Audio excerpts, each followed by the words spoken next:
కాంగ్రెస్ ప్రభుత్వం ప్రవేశపెట్టిన తెలంగాణ గిగ్ వర్కర్లకు శుభవార్త అనే చెప్పాలి. గిగ్ అండ్ ప్లాట్ఫామ్ వర్కర్స్ బిల్లును అసెంబ్లీ కార్మిక సంక్షేమ శాఖ మంత్రి వివేక్ వెంకటస్వామి ప్రవేశపెట్టగా చర్చ అనంతరం సభ ఆమోదం తెలిపింది.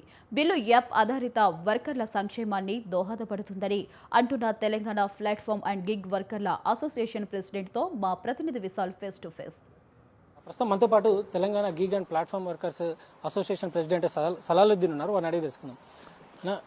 ఈ బిల్లు కోసం ఎన్నో సంవత్సరాల నుంచి మీరు పోరాడుతూ వచ్చారు, రోడ్ల మీద నిరసనలు తెలిపారు. అంటే ఈ బిల్లు పాస్ అయిన తర్వాత మీకు ఎలాంటి ఉపయోగాలు ఉండబోతున్నాయి? 2 ఏళ్లన్నర సుమారు కాలంలో ప్రతిరోజు ఇచ్చిన మాట కోసం ఎప్పుడు నెరవేర్స్తారనే దానికోసం ప్రభుత్వంకు ఎదురు చేసినాం. చూపు ఈరోజు ఫుల్ఫిల్ కాదానికి వచ్చింది. తెలంగాణ ప్లాట్ఫామ్ బేస్డ్ గిగ్ మరియు వెల్ఫేర్ బిల్ పెట్టడానికి కోసం ముందుకు రావడం చాలా శుభ పరిణామం. ఈరోజు బిల్ కూడా ఇంట్రడ్యూస్ చేయడం జరిగింది అసెంబ్లీలో. ముఖ్యంగా మేము ఏవైతే మ్యాక్సిమం డిమాండ్ చెప్పామో అన్నీ ఇన్కార్పొరేట్ చేయడం జరిగింది, ఒక వేజెస్ తప్ప. ఎందుకంటే అది వేజెస్ కొద్దిగా ఎంప్లాయ్ రిలేషన్షిప్ లేదు అనడం వల్ల కొద్దిగా అది జరుగుతుండే. కానీ మేము దానికి కూడా ఎట్లా చేయాలని ప్రభుత్వానికి సలహాలు సూచనలు మన మంత్రి గారి ఆధ్వర్యంలో, లేబర్ మినిస్టర్ గారి ఆధ్వర్యంలో ఇవ్వడం జరిగింది. మళ్ళీ ప్రత్యేకంగా సీఎం రేవంత్ రెడ్డి గారు కూడా కలిసి మళ్ళీ సపరేట్గా ఒక వినతి పత్రం కూడా ఇవ్వడం జరిగింది. వారు ఏమన్నారంటే ఎంతవరకు అయితే మనం చేయగలుగుతామో ప్రయత్నం చేసి చేయగలిగితే అన్నీ చేయడానికి ప్రయత్నం చేస్తామని సీఎం గారు కూడా, మంత్రి వివేక్ గారు కూడా హామీ ఇవ్వడం జరిగింది.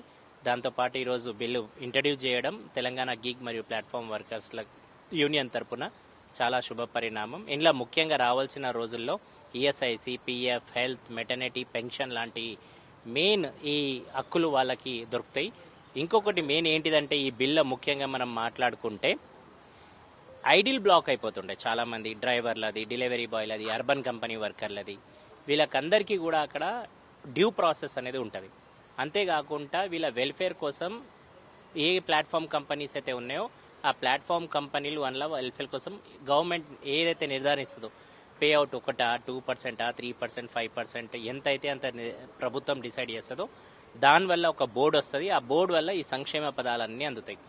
దాంతోపాటు జవాబుదారితనం అనేది ప్లాట్ఫామ్ కంపెనీలకి, ప్రభుత్వానికి కూడా ఇది పెద్ద అట్లాగే వర్కర్లకి ఇవన్నిటి వల్ల లాభం జరుగుతుంది. ప్రధానంగా గిగ్ అండ్ ప్లాట్ఫామ్ వర్కర్స్ అంటే ఎవరెవరు వస్తారన్నట్టు? స్విగ్గీ వాళ్ళు వస్తారా, జొమాటో వాళ్ళు వస్తారా, ర్యాపిడో వాళ్ళు కూడా ఉంటారు? ఎవరెవరు ఉంటారు దీంట్లో? ఇది చాలా కాంట్రవర్సీ ఉంది. చాలా మంది గిగ్ వర్కర్స్ ఎవరు, ప్లాట్ఫామ్ వర్కర్స్ అని. సింపుల్ గా మనం చెప్పాలంటే యాప్ ఆధారితంగా పనిచేసేటోళ్ళు అందరు దీనిలోకి వస్తారు. అంటే example Ola, Uber, Rapido, cab మరియు ఆటో డ్రైవర్లు, Swiggy, Zomato, Amazon, Flipkart, Zepto, ఇంకా ఇతర యాప్ ఆధారిత ఈ కామర్స్ డెలివరీ వర్కర్స్, దాంతోపాటు పోర్టర్ లాంటి గూడ్స్ క్యారియర్ నడిపేటోళ్ళు, వీళ్ళందరూ కూడా డెలివరీ అని కొత్త యాప్ వచ్చింది, వీళ్ళందరూ కూడా గిన్నెలో రావడం జరుగుతుంది. అంటే సింపుల్గా చెప్పాలంటే యాప్ ఆధారితంగా పనిచేసేటోళ్ళు ప్రతి ఒక్కరు ఈ గిగ్ మరియు ప్లాట్ఫామ్ వర్కర్ల కిందికి రావడం జరుగుతుంది.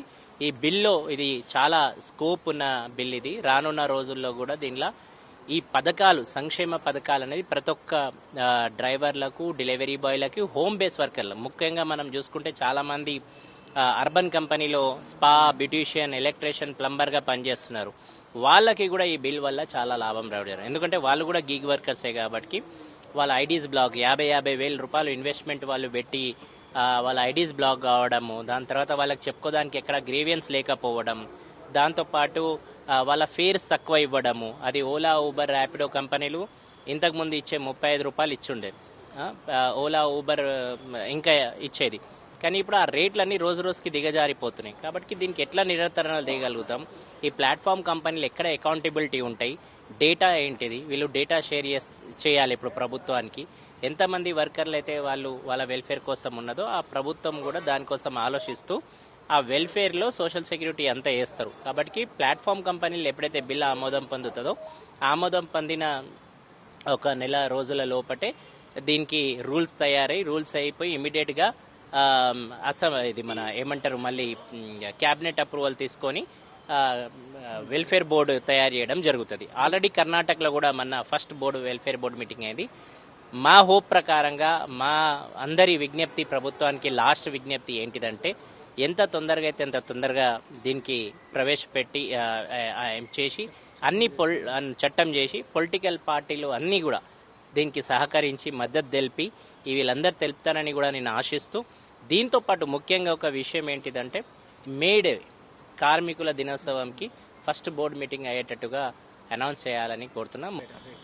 తెలంగాణ ప్రభుత్వం ప్రవేశపెడుతున్న ఈ తెలంగాణ గీగ్ వర్కర్స్ ప్లాట్ఫామ్ బిల్లు ద్వారా ఎంతోమంది రోడ్డుకి వాళ్ళ జీవనోపాధిగా భావిస్తూ పనిచేస్తున్న వాళ్ళందరికీ కూడా దాదాపు 4 లక్షల మంది పైగా ఉన్నారు. వాళ్ళందరికీ కూడా హెల్త్ బెనిఫిట్స్తో పాటు ఈ ఫేర్కి సంబంధించి పేఅవుట్కి సంబంధించి కూడా వాళ్ళకి బెనిఫిట్ వచ్చే అవకాశం ఉంటుంది. అదేవిధంగా వాళ్ళకు ఒక గుర్తింపు, ఒక సామాజిక భద్రత ఈ బిల్లు ద్వారా వచ్చే అవకాశాలు ఉన్నాయని Telangana gig and platform workers association president Salahuddin అంటున్నారు. కెమెరామెన్ విజయ్తో విశాల్, స్వతంత్ర టీవీ.